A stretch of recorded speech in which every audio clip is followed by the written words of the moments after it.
The plaintiff was a passenger in a vehicle which was struck by a hit-and-run driver.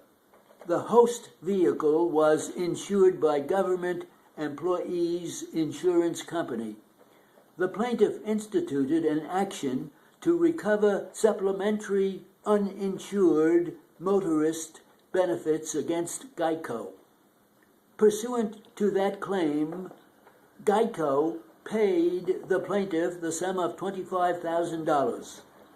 Thereafter, the plaintiff instituted the instant action seeking benefits against the defendant under the resident relative provision of his father's policy. The defendant's insurance policy provided for $100,000 in benefits.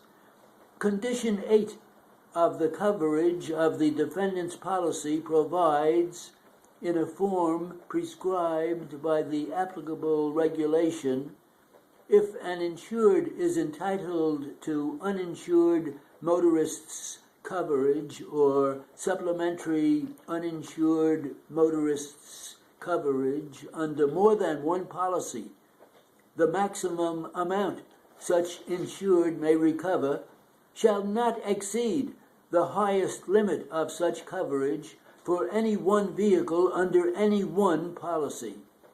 The defendant never appeared in the action. Following an inquest, a judgment was entered March 15, 2001, in favor of the plaintiff in the principal sum of $500,000. Subsequently, the defendant moved to vacate the default judgment. The plaintiff cross-moved for the imposition of costs and sanctions. The Supreme Court granted the defendant's motion only to the extent of reducing the amount awarded to the plaintiff from $500,000 to $100,000. The Supreme Court denied the plaintiff's cross motion. We modify. A defendant seeking to vacate a judgment must demonstrate both a reasonable excuse for the default and the existence of a meritorious defense. Here, the defendant failed to demonstrate a reasonable excuse for its default and the existence of a meritorious defense. Therefore, the Supreme Court properly denied that branch of the defendant's motion which was to vacate the default judgment. Under the facts of this case, the Supreme Court providently exercised its inherent power to open the default and reduce the damages awarded to the plaintiff from the principal sum of $500,000 to $100,000. However, the defendant is entitled to an offset of $25,000, the amount previously paid to the plaintiff by Geico.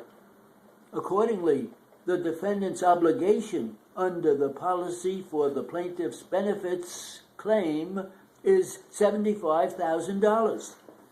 The parties' remaining contentions are without merit. Contrary to the plaintiff's contentions, he failed to demonstrate as a matter of law that the parties' alleged oral agreement is not barred by the statute of frauds or by the parole evidence rule. The parties dispute the nature of the transaction as either an oral demand loan or a charitable donation to a religious school that was not to be repaid. In light of this dispute over the very terms of the oral agreement in controversy, it cannot be determined as a matter of law whether or not the statute of frauds applies.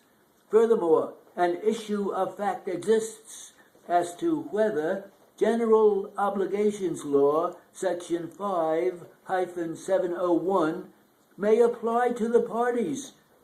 Accordingly, the Supreme Court correctly denied the plaintiff's motion to dismiss the affirmative defense of the statute of frauds.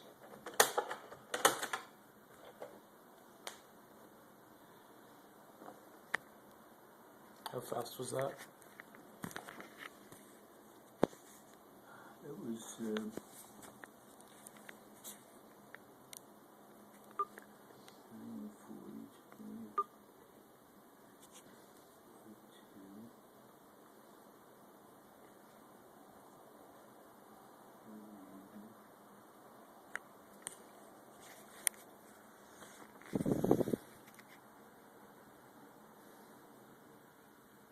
120.